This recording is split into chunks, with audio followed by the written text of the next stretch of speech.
Hello and welcome to our third session in the series of e-learning for our e-learning pilot schools in South Carolina. Today we're going to look at Google integration with Credo and EBSCO databases. From the scdiscus.org site, I want to point out some training resources that we will be referring to in this session that are located under Training Resources, Subject, and Topical Guides. These are the elementary and middle and high database feature sheets. And what I'd like you to notice from the sheet today is the last column on each sheet will show you those databases that are Google integrated.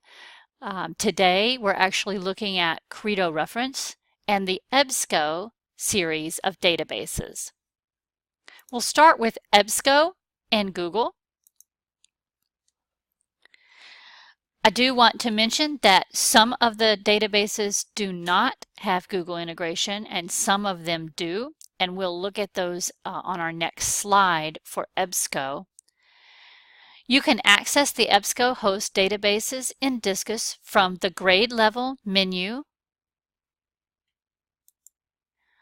from the A to Z list, or the subject list. You can also access EBSCO databases by searching in the broader Discus Kids and Smart Search, or Explora. It's another interface that we have broken out for our elementary school, middle school, and high school. The two EBSCO databases that do not offer Google integration are Novelist Plus K-8 and Points of View Reference Center, and those are indicated on the handouts that I mentioned at the beginning. If you would like to print out any of those PDFs that are located on the online resources training page, you are welcome to do that as well.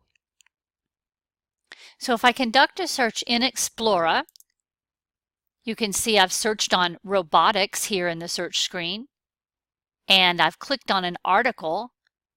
And in looking at this article, if I decide that I want to use this for my research or for a lesson plan, I can then have the option to the right of choosing to send it to Google Classroom or to Google Drive. Notice this is an HTML full text document. There are also PDFs that are accessible, and you're also able to integrate these into your Google Classroom or download to your Google Drive. So on this search that I've done in Middle Search Plus database, we have a digital footprint search. We've found a really good article called Your Future, Will Your Posts Haunt You? And now if you want your students to be able to read and access this through Google Classroom, or if you're pulling it up to Google Drive, or they're doing research and need to save it to their drive, all they need to do is click on the PDF full text. When the full text loads here, they will have the options on the top right for you to either save it to Google Classroom or to Google Drive.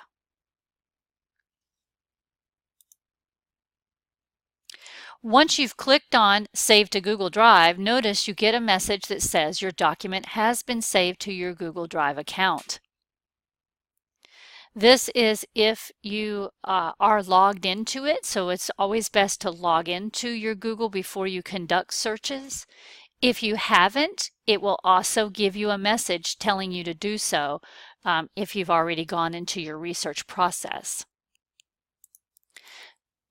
There is a troubleshooting piece for the EBSCO when sending to Google. If you get this message when you're attempting to send a document to Google from any of the EBSCO databases, if it says please wait while you're redirected to Google, you want to check the pop-up blocker in your browser and make sure that you allow the pop-up. And then of course, again, when you see this message, you will know it's sent when it says your document has been saved to your Google Drive account. What you will see in your Google Drive once you have your articles, you'll notice that the software puts an EBSCO folder onto your Google Drive, and then any of the articles that you have uploaded will be in alphabetical order. So we have lighting, reflections, should, and then finally will your posts haunt you. So the students or the teachers can then rename the file if they want to rename the EBSCO folder to speech project or argumentative essay or research. They can do that as well. And the next time you pull down an EBSCO article, it will create a new EBSCO folder for you. So the next piece that we want to look at is our Credo reference and Google integration.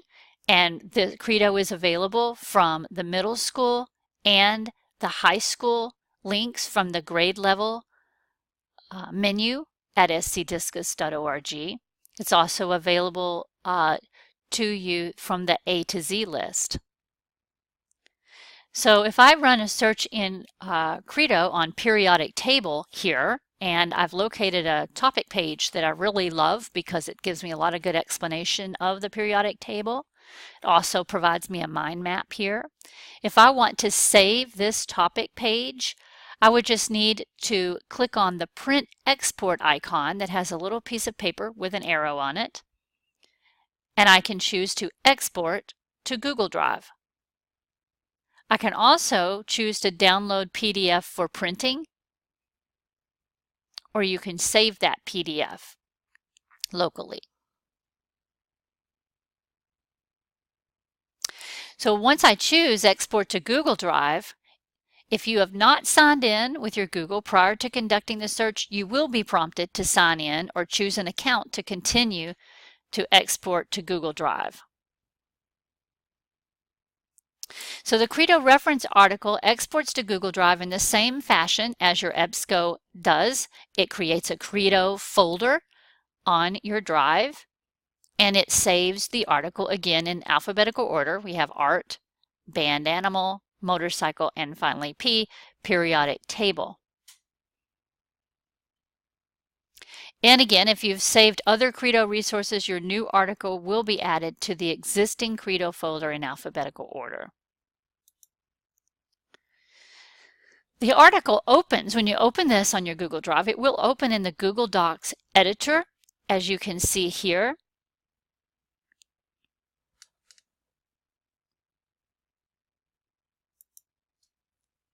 And the Credo folder can be renamed on the Google Drive to reflect the student or the teacher's research topic or assignment. And then the next time a new Credo article or resource is exported, a new Credo folder will be placed on the drive. So you can simply right-click, rename, and then the next time you access your Credo and want to upload to Google Drive, it will create a new Credo folder for you. So that, in a nutshell, is the integration to those two resources. I'd like to highlight for you getting connected to Discus. We would love to have you stay updated with our updates, our news, information about searching, training tips, integration with different databases. And that is accessed from scdiscus.org, our Contact Us tab. And you can either follow us on Facebook, Twitter, or you can sign up for our Discus newsletter or listserv. Thank you for joining us today. If you have any questions, please contact us. I'm Linda Heimberger, the trainer. The Discus Office Help Desk can help you with technical issues. And Patricia Sinclair is the Electronic Resources Manager, where you can give any feedback on the resources themselves. Thank you for joining us today, and we'll see you next time.